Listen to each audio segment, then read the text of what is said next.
चोरी होगी। कल काम आएंगे, 10 बजे हम यही हनुमान चालीसा पढ़ने के लिए मिलेंगे, सामान सुरक्षित करके भोजन करके। ये बिटिया धोती लेके आई, बेटा अंदर आ जाओ, हम अभी मीडिया वालों से की छाती पर जाकर भगवान का नाम लिखवाना। हिंदू राष्ट्र, हम मुस्कुराते रहो, हंसते रहो, ध्यान रखियो, सुबह जल्दी भोजन कर लियो, तिलक लगा लियो, चप्पल जूता पहन लियो, सामान ले लियो, बसें आगे लग जाए, सामान उनमें रख दियो। जात पात की बड़े बिगाड़ी, हम सब हिंदू, हम सब हिंदू।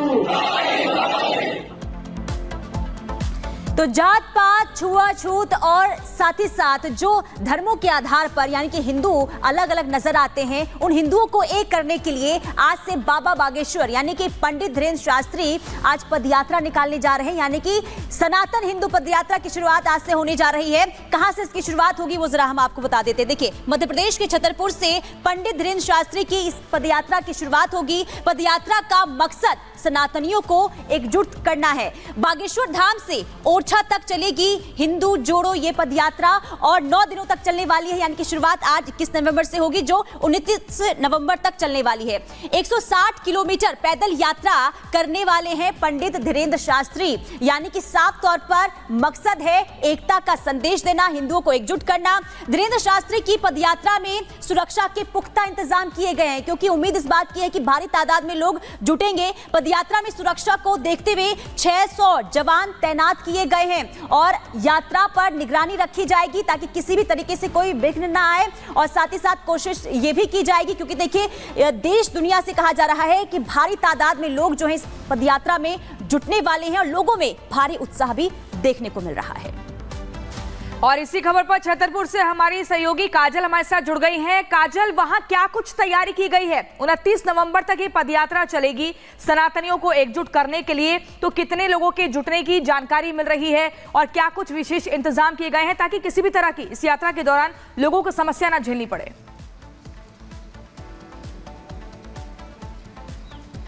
जी बिल्कुल, आपको बता दें कि आज से बागेश्वर बाबा एक यात्रा जो पद यात्रा है शुरू कर रहे हैं, हिंदू जोड़ो पद यात्रा, जिसमें वो 160 किलोमीटर जो है पैदल यात्रा तय करेंगे और डेली 20 किलोमीटर वो पैदल चलेंगे और उसके बाद जहां पर भी रात होगी वहां पर वो विश्राम करेंगे। लेकिन आपको बता दें सुरक्षा को लेकर कड़े इंतजाम किए गए हैं। 6 लेयर की वो सुरक्षा है जो बागेश्वर बाबा के पीछे होगी, यानी कि बीच 6 लेयर का जो सुरक्षा है उसके बीच में वो चलेंगे। इसके अलावा 600 जवान जो है तैनात किए गए हैं। तमाम तरीके की सुरक्षाएं मुहैया कराई गई हैं।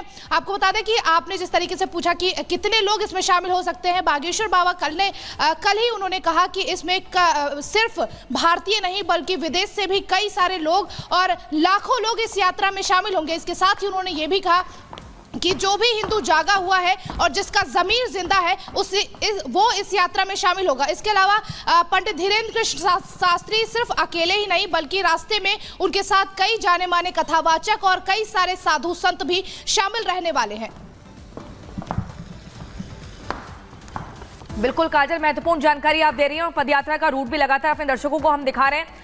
लेकिन काजल ये बताइए कि जिस रूट से शुरुआत होने जा रही है वहां से लोग जुट रहे हैं, अलग अलग जगहों से लोग जुट रहे हैं, क्या कुछ विशेष इंतजाम इस पदयात्रा के दौरान क्या अलग और खास देखने को मिलेगा?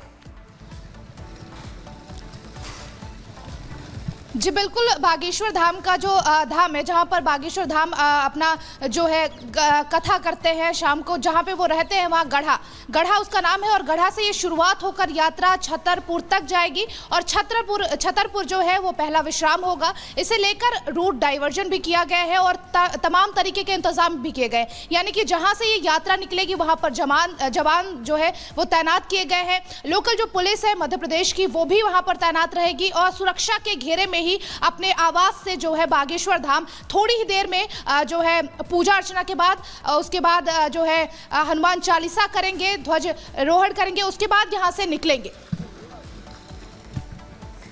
बिल्कुल कोमल, इस पर लगातार आपकी नजर बनी रहेगी और हर एक अपडेट हम आपसे लेते रहेंगे। फिलहाल आपको बता दें, देखिए लगातार सनातन और हिंदू राष्ट्र की बात करने वाले बाबा बागेश्वर यानी कि पंडित धीरेंद्र शास्त्री एक बार फिर से चर्चाओं में आ चुके हैं। और इस बार चर्चा में इसलिए आए हैं क्योंकि पदयात्रा वो निकालने जा रहे हैं जिसकी शुरुआत आज से होने वाली है।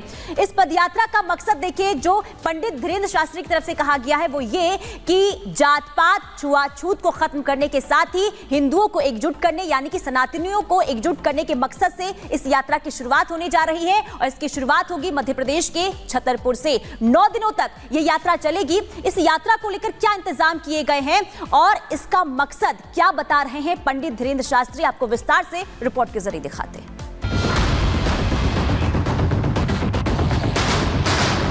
जात पात की करो विदाई, हम सब हिंदू भाई भाई। सनातनी हिंदुओं को एक करने के लिए कल से पदयात्रा पर निकल रहे हैं। हिंदुओं को एकजुट करके एक हिंदू राष्ट्र की हुंकार भरने वाले बाबा बागेश्वर ने अब खुद सनातन की ध्वजा अपने हाथ में थामकर हिंदुओं को जगाने का प्रण लिया है। बाबा बागेश्वर ने ऐलान किया कि अगले 9 दिनों तक वो खुद 160 किलोमीटर पैदल चलेंगे और सोए हिंदुओं को जगाएंगे। जो हिंदू होंगे, जो कट्टर हिंदू होंगे वो शामिल होंगे, नहीं होंगे तो घर पड़े पड़े चिल्लाएंगे, हम क्या कर लेंगे। जो आएगा, जिसका जमीर जिंदा होगा वो आएगा, हम कारवां जुड़ता जाएगा। देखना एक दिन ऐसा आएगा पूरा देश जुड़ जाएगा। बाबा बागेश्वर का प्रण है कि जब तक हिंदू जाग नहीं जाता, जात पात के बंधनों से उबर नहीं पाता, तब तक वो न थकेंगे न हार मानेंगे और असंख्य सनातनियों को एकजुट करने के लिए लड़ते रहेंगे। इस यात्रा की चर्चा सिर्फ देश में ही नहीं बल्कि आसपास के विदेशों में भी है। क्या लगता है विदेशी जो हिंदू हैं वो भी इस यात्रा में शामिल हो सकते हैं? आपको दिखना नहीं है, वहाँ नेपाल वाले भी अपना ध्वज लेकर के खड़े हैं। नेपाल से भी आए हैं, भारत से भी आए, पूरे विश्व के लोग आ रहे हैं। जिनका जमीर जिंदा है वो आ रहे हैं। हम तो निकलेंगे, बाकी हनुमान जी की इच्छा। क्योंकि माहौल चुनावी है। अभी झारखंड, महाराष्ट्र और उत्तर प्रदेश में चुनाव हुए और इसके बाद दिल्ली में विधानसभा चुनाव होने वाले हैं। इसलिए बाबा बागेश्वर की इस पदयात्रा को चुनावी चश्मे से देखा जा रहा है। हालांकि बाबा बागेश्वर ने रिपब्लिक भारत से बातचीत करते हुए साफ कह दिया कि उनकी कोई पार्टी नहीं, वो किसी दल के नहीं हैं, तो बस भगवान राम के। और जो भगवान राम का है, सनातन की बात करता है, बाबा बागेश्वर उसी के साथ खड़े रहते हैं। विरोधी और लोग ये पूछते हैं कि पंडित धीरेंद्र कृष्ण शास्त्री की पार्टी कौन सी? हम किसी भी पार्टी के पोषक नहीं है। हमें राजनीतियों के चक्करों में नहीं पड़ना है, न राजनीति के चक्कर में पड़ना है। हमारी कोई भी पार्टी नहीं है, बजरंगबली की पार्टी है। इन सबको हम हनुमान जी से जोड़ने निकले हैं। इसीलिए हमारी बजरंगबली की पार्टी, उसका निशान मुकद्दर है, उसका नारा जो राम का नहीं वो किसी काम का नहीं। 9 दिनों तक चलने वाली इस पद यात्रा के लिए छतरपुर से खास तैयारियां की गई हैं। देश भर से हजारों सनातनी बागेश्वर धाम पहुंचे। इन लोगों के रुकने के लिए कतारी फार्मेसी कॉलेज में खास इंतजाम किए गए, जिसमें करीब 30,000 लोग रुक सकते हैं। तो वहीं बाबा की सुरक्षा के लिए 600 से ज्यादा जवानों की तैनाती की गई। 600 से अधिक का फोर्स जो है इसमें डिप्लॉयड है।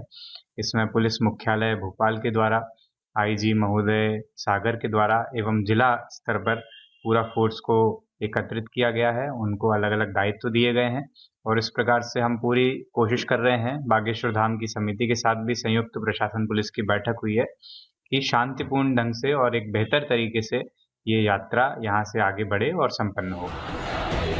पंडित धीरेंद्र कृष्ण शास्त्री आज से अगले 9 दिनों तक पैदल चलने वाले हैं। वो प्रतिदिन हजारों सनातनियों के साथ 15 से 20 किलोमीटर पैदल चलेंगे, जिसका सिर्फ और सिर्फ एक मकसद है, हिंदुओं को जगाना, हिंदू राष्ट्र के लिए जातियों में बंटे हिंदुओं को एकजुट करना। Bureau report, Republic Bharat. तो चलिए इस पदयात्रा का रूट मैप आपको जल्दी से बता देते हैं, क्योंकि 9 दिनों तक ये पदयात्रा चलेगी। 160 किलोमीटर का पूरा जो डिस्टेंस है वो कवर हुआ। 21 नवंबर बागेश्वर धाम छतरपुर से शुरुआत होगी। वहीं उसके बाद आपको बता दें 22 नवंबर कादरी फार्मेसी कॉलेज छतरपुर पहुंचेगी पदयात्रा। 9 दिनों तक लगातार निरंतर चलती रहेगी। 23 नवंबर को नौगांव शांति कॉलेज छतरपुर पहुंचेगी और उसके बाद 24 नवंबर की अगर बात करें तो